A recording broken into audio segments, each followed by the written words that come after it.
Okay. Parce qu'il savait il pensait que la guerre était finie. Puis il s'en allait chez lui.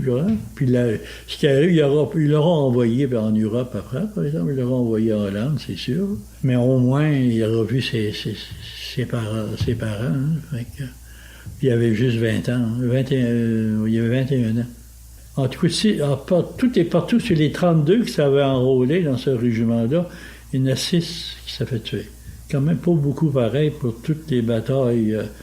Tu sais, ils ont passé en travers. Sicile, t'arrives à Ortona, t'arrives à Casabaradi.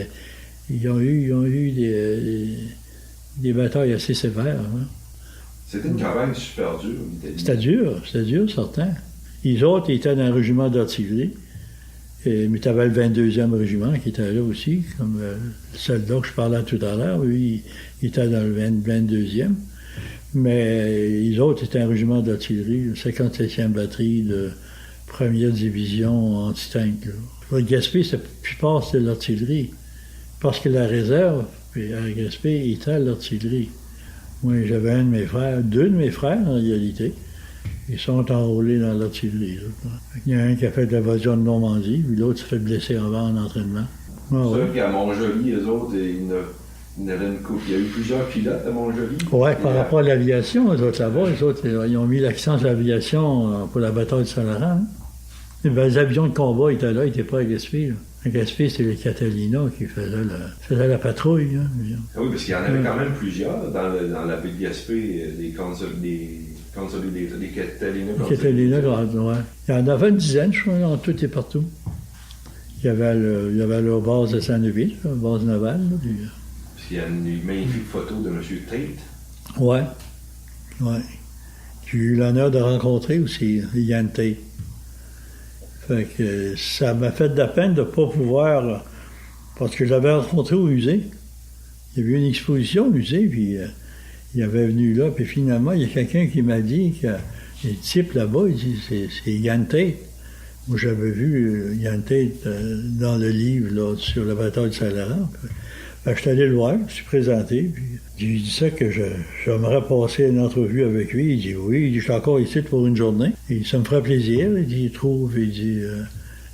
intervieweur, puis caméra, puis je serai prêt. J'ai jamais été capable de trouver personne. Ça se trouvait à la fin du travail. Tout le monde est en congé. J'ai pas pu trouver personne, malheureusement, j'ai manqué dans mon entrevue.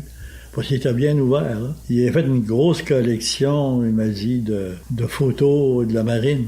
Pas juste de Gaspé, là, en général. Puis il a donné ça à son fils. Son fils était un officier supérieur de la marine. Il avait continué les traditions.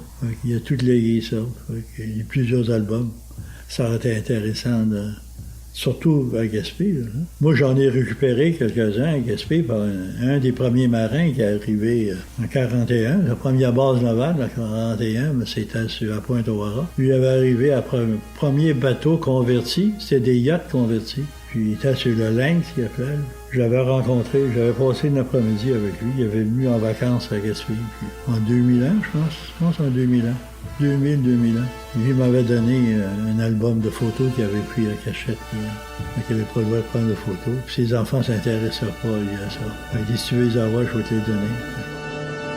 Merci à Monsieur Sinette pour ce témoignage de son cousin, en fait, David Moran. Et Félix, il fait partie des derniers Gaspésiens qui ont perdu la vie à la Deuxième Guerre mondiale. Il est le dernier Gaspésien sur la campagne italienne. C'est le dernier en février 45. Il sera inhumé en Italie, dans un cimetière militaire canadien. Puis il sera un des 6000 morts canadiens qui auront perdu la vie durant sa campagne d'Italie, une des plus dures pour l'armée canadienne dans son histoire. Puis il y aura aussi 26 000 soldats qui seront blessés durant cette campagne qui aura duré près de 26 mois. Félix, merci de nous avoir fait découvrir ou encore redécouvrir cette bataille d'Italie, mais surtout de nous avoir fait découvrir ces soldats gaspésiens avec des vécus uniques et qui méritent amplement qu'on se rappelle de leurs actions. C'est un voyage magnifique à travers chacun de leurs témoignages. Merci à toi, Émilie.